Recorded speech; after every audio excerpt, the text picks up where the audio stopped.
Okay, hello guys, Arnell here. This will be my first video about, or you could say my second video, because you could say that the video that I created um, to walk on this new journey, this December journey, would be my first video about this journey of going nomadic. So it's been on me, it's been tugging on me to like let go of almost everything. I feel like almost everything, if not everything.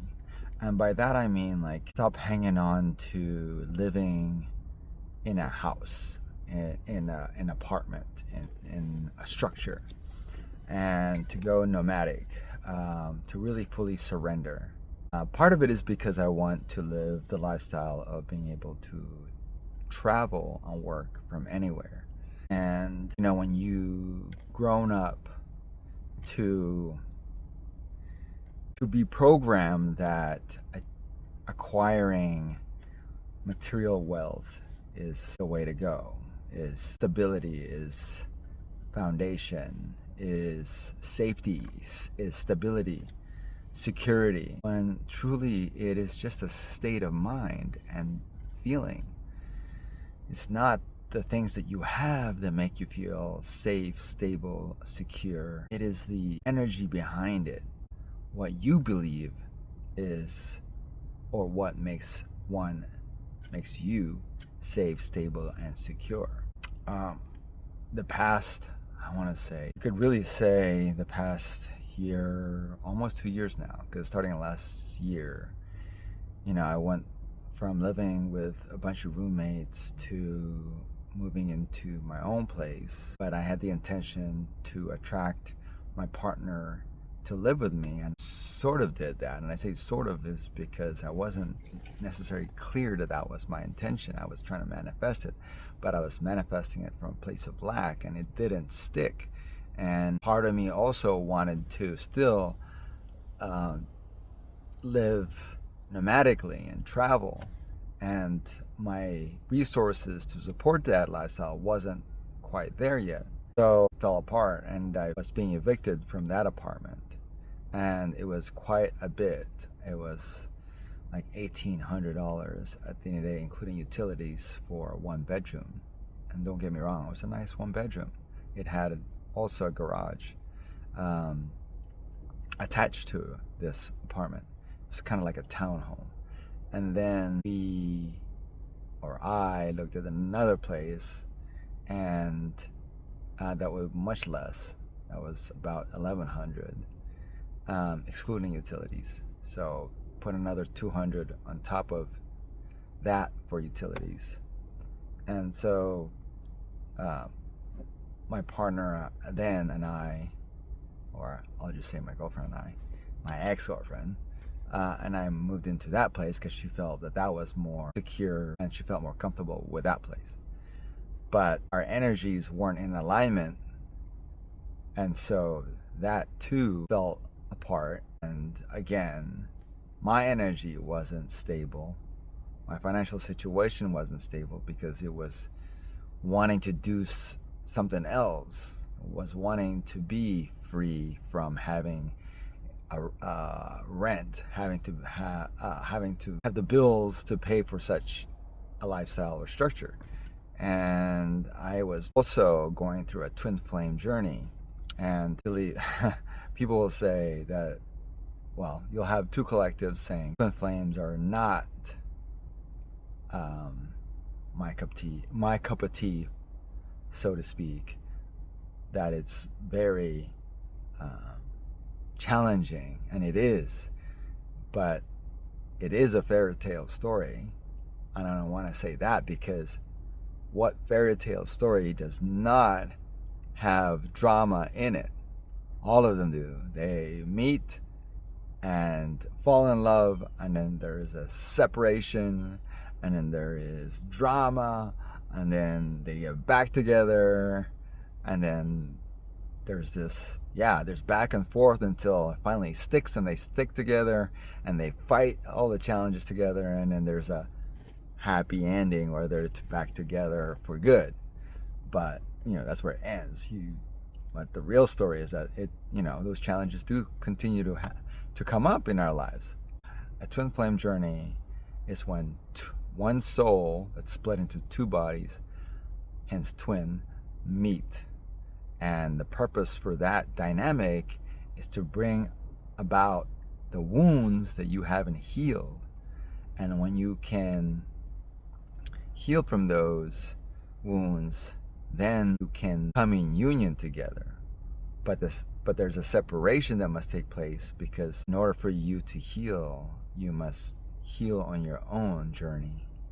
That brings you into inner union with yourself, because when you actually realize that the whole purpose of it is to prioritize yourself, to love yourself, to put yourself as the number one in your life, and the frequency actually matches. Because if you think about it, you're a twin flame, you're a mirror soul.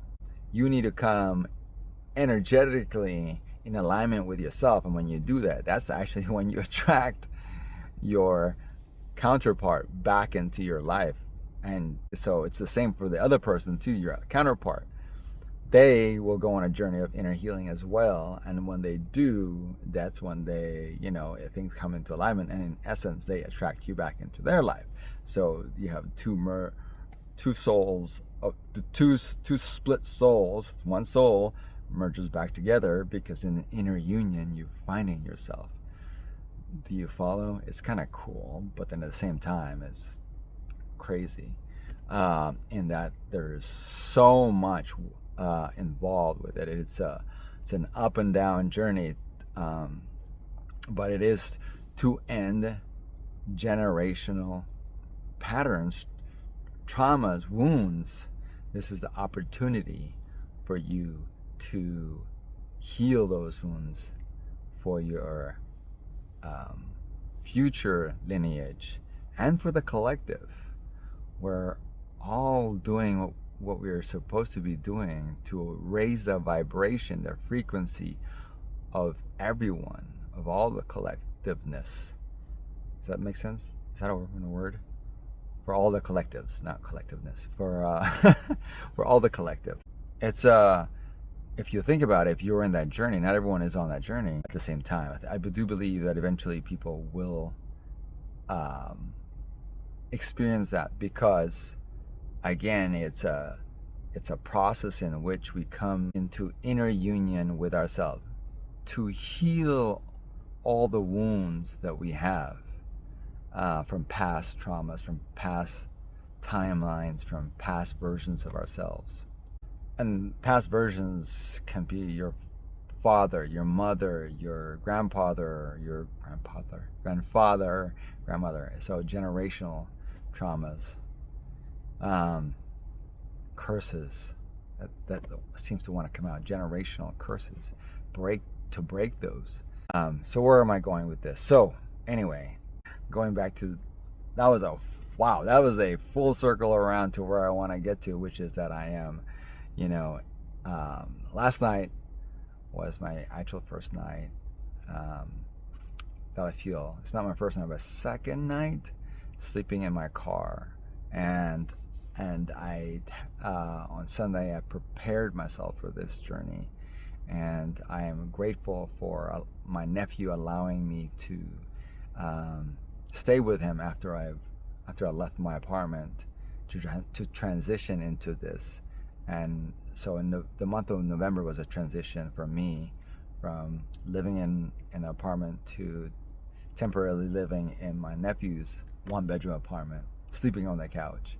So getting me ready for this, where now I'm living in my car for now. I'll be staying with family too here and there, but I want to do this so that I can, any spare moment that I have, it forces me, it encourages me, it motivates me to work on the things that I need to work. And this is to create these videos and content, and to share with you that you can achieve anything that you want to if you're focused and disciplined to achieve them, if your mind and spirit is focused on achieving them. And that all of this around us is a material wealth, and attachment. I just saw 1111 on the timer, 1111. That's cool. When you see those repeating angel numbers, it's just the universe, just your angels reminding you that they're on the journey with you, supporting you, guiding you, and helping you. When you see those angel numbers like 111, 333, 22, 55, 444, 888, 999, those are all, or 10101, those are all numbers that mean something. The whole world is actually numbers, just like in the Matrix. There's numbers everywhere, and I am on this journey to number one is to detach from material wealth, which is interesting because underneath that is the purpose of gaining financial stability, but I want to say it's more like energetic stability. And I've completed my healing from my twin flame journey. Now I'm going into inner union, and I can say that with gratitude and relief, because I no longer feel attached to the outcome of getting back with my counterpart. I'm open to other partnerships outside of this twin flame journey, or this twin flame partnership or relationship, whatever you want to call it. But I'm also open to her returning, provided that she's done her inner healing, provided that she's gone through her dark night of the soul, and most importantly, holding herself accountable for the things that was out of alignment in our relationship, for the things that she put us through, and the wrongdoings that she did to me, and how she treated me. So I want her to take accountability for that, and that is really, to me, the most important thing, is that I want her to take accountability for what she did, for all the crazy, silly things. Of course, it all came from ego, and that's the thing that we battle with here on this earth while we're on this physical form, is ego. I don't believe that ego exists in the spiritual realm. So it's something that's of this earth, of this physical reality, that we come to an awareness. 1414. That was interesting. So yes, I want her to take accountability, because that is confirmation that she is healed or is healing, right? She's facing her issues, facing her wounds, her shortcomings that she needs to work on. And you can't work on something, you can't fix the problem unless you accept that you have a problem. 1444. That was cool. So I wanted to share this video to inspire anyone who's going on this journey, who realizes that when you can detach yourself from the material world and go on your own, then you are truly sovereign, right? Then you're truly liberated from the 3D world, from this 3D world, this materialistic world, and that you understand that safety, security, stability actually is an energetic state, and that's something that you can turn on anywhere you are in life, because all of this is just in essence an illusion. This is something that we're creating as part of our journey to come to the realization of our power, because 1555, because we are in essence of God. We are creators, therefore we are gods, because we're creating our story through our consciousness and subconsciousness. I hope I'm not getting you guys lost, and if I am,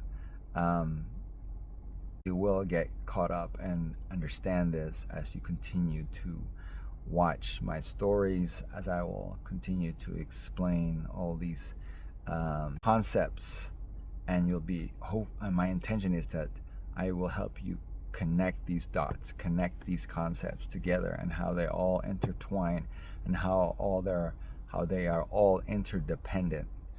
You know, this world is just an experience for us to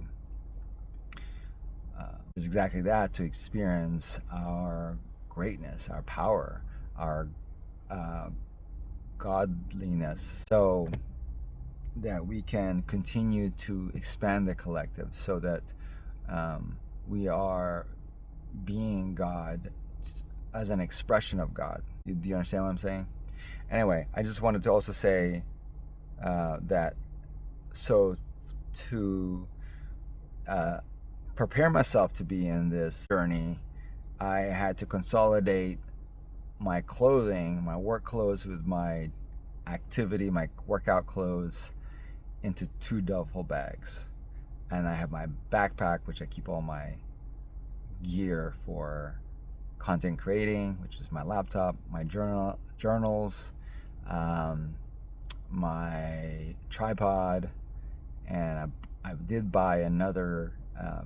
It's a backpack that's geared to carry drone and camera equipment. I haven't actually used it yet, but to make it possible for me to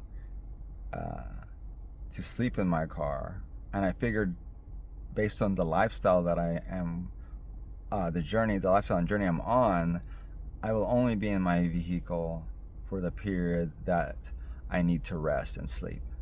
Outside of that, I'll be at my part-time job, which is working at the local grocery store for shopping, curbside shopping for customers.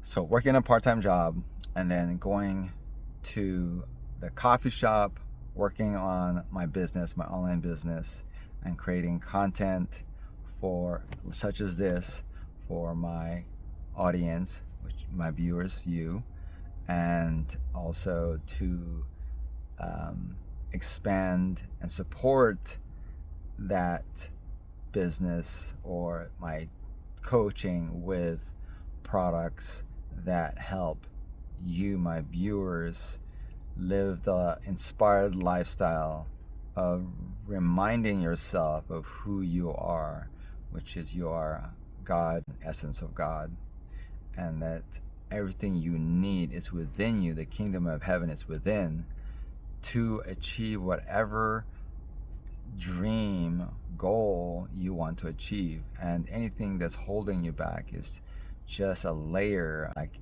layers in the onion, that needs to be peeled away, that needs to be shed. Those are the things that we picked up along the ways, from our childhood, from other timelines, from older versions of ourselves, that we need to let go. So like I said, I've consolidated as much as I can. My whole idea is that I will be in this vehicle only for the time period that I need rest.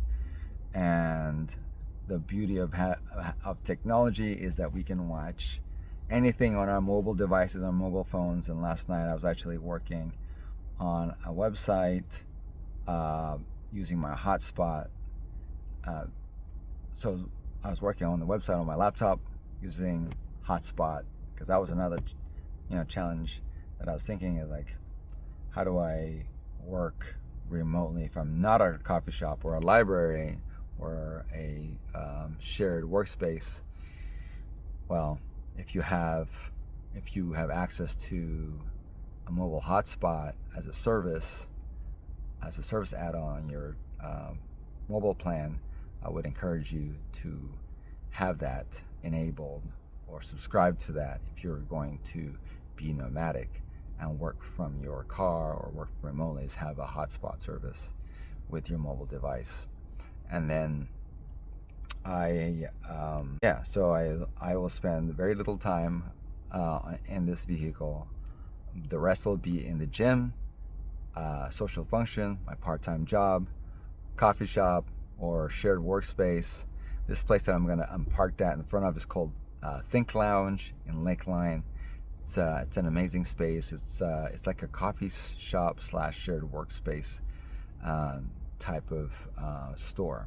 So they have like phone booths in which you can have privacy to make phone calls or to create videos like this. So some of my videos are going to come from that, and you'll see that. So I'm sharing this with you so that it might inspire you or help you if you are on this journey. And feel free to share how you are doing it if you are indeed on a nomadic lifestyle journey. And if you're also a content creator, I would love to hear from you, because the next thing I want to do is be able to travel to other countries for short periods, for a few weeks, months, and then Austin will be my home base, my my recharge city to get back to and connect with family, of course. But I have family everywhere. I have family in Copenhagen, where I grew up, was in my childhood, my middle childhood, and then I have family in the Philippines, where I was born. I also have family in Madrid, cousins in Madrid, and then a few places here in the U.S. Vegas, California, Washington. So yeah, it's pretty cool, and Virginia too. So I have places to go and visit family and friends. So which is great. That's what I want to do. That's what I want to be able to do. And I figured my second chapter of my life, I want to take advantage of my ability, or the ability that we have to travel anywhere and work from anywhere, because we have the technology to support us in doing that. So excited to be on this journey. If there's anything else you want to ask me, put in the comment below. I'll be viewing and responding to any comments, any questions that you may have. I'm renting this car from a dear friend. It's a Honda Fit, so it's one of the smallest Hondas out there. And I bought a bike rack from a Facebook Marketplace, and I also bought a mountain bike. So it's supporting the other thing that I want to continue doing, the lifestyle of being active outdoors. And the other, about a couple of weeks ago, I also bought a paddleboard so that I can be on the water, getting some exercise and just enjoying being on the water. So I hope to be journaling and also creating content while I'm on the paddleboard. And I'll tell you, if you haven't been watching me until now, I have a story about me falling off the paddleboard and almost drowning, and that was a very freaky but interesting story to share with you guys. Anything else? Well, for now, that's all I have. I'm sure along this journey I'll be sharing some more things that I may have missed as far as getting started on this journey. In terms of locations, I've also figured out where would I be parked at. There's a 24/7 coffee shop called Binu Coffee here in Austin. They have several locations, and they have one of my favorites is right at the Austin Community College in Highland.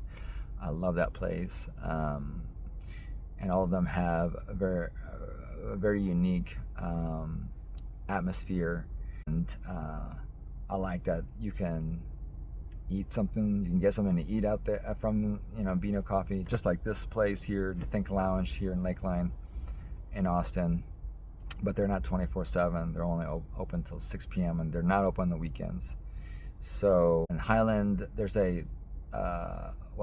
Highland is close enough to downtown, but there's another Beano Coffee downtown on South Congress, which I also like to work, but it's much smaller. But if I work there, I can bring my bicycle with me, and then I can go on the trail around Lady Bird Lake and fit that in my day and really be flexible in what I do and be able to jump on activity-wise in that day or that week.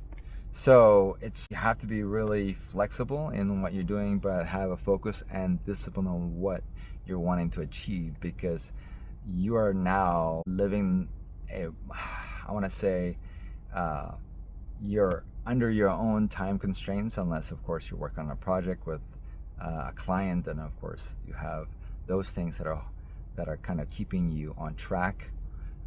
So you have to be disciplined, and that's something too I'm learning to be more of, is to be more disciplined in my time and what I focus on, and then learning where to shift my time of rest.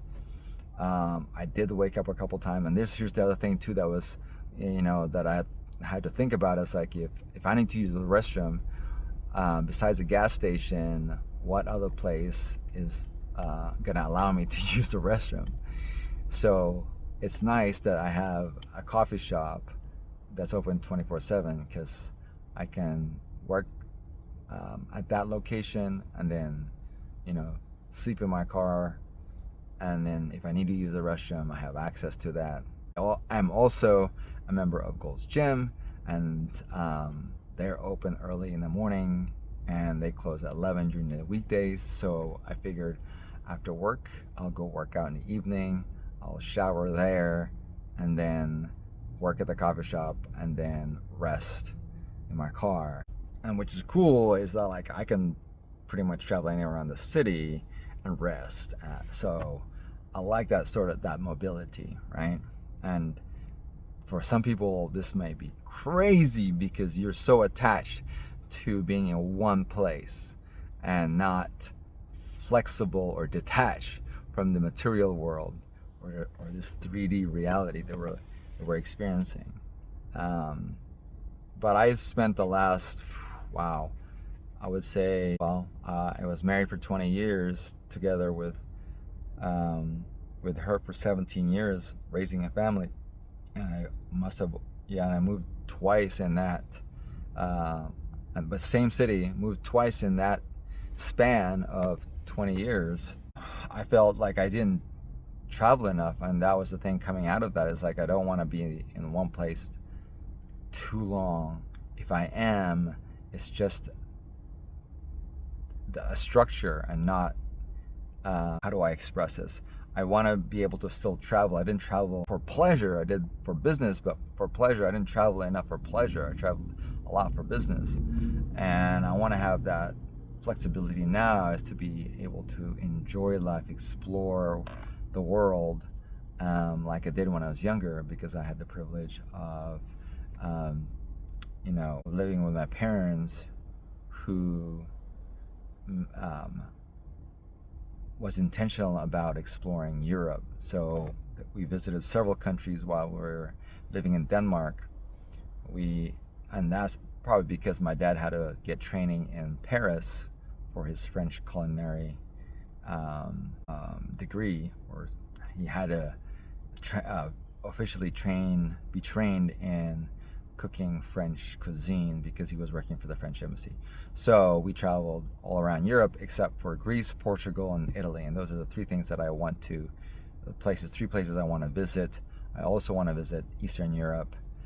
But I haven't been back in the Philippines, where I was born, and I got a phone call from my uncle yesterday, and asking me when I was going to come back to visit the Philippines. So I was hoping to do that this year. Didn't get a chance to do that just because of everything that happened this year. But I feel like now that my healing cycle is complete, and now I'm on a cycle of creating and building this new version of myself, and establishing this lifestyle of traveling. In 2026, I will be seeing my family back in the Philippines, and seeing where I used to live, where I grew up. So I'm excited for that. I intend to be traveling and experience that with my kids and that special person in my life, because I do believe she is going to appear or reappear very soon. So I'm very excited for it, and I just want to give you love. And thank you for watching this video. Yeah, thanks for watching. And I do want to hear about your journey, if you are also on a journey of healing. And relationships are supposed to mirror not only the bad, but also the good in you, the things that you value. and the things that you want to attract into your life. So I just want to also make that a point that every significant relationship that you have in life is a soul contract. You're meant to experience that with whatever it is that you're experiencing, whether it's a very tumultuous, challenging experience or the most adventurous and epic and extraordinary experience. You are meant to experience that with that person, because that was a contract you've made with that spiritual being on the other side before you came into this plane. Let's just put it that way. All right, I love you. Thanks for watching. Remember, you are cherished, adored, loved, and created in God's image. Therefore, you are powerful. Thanks for watching. Have an amazing, fantabulous day.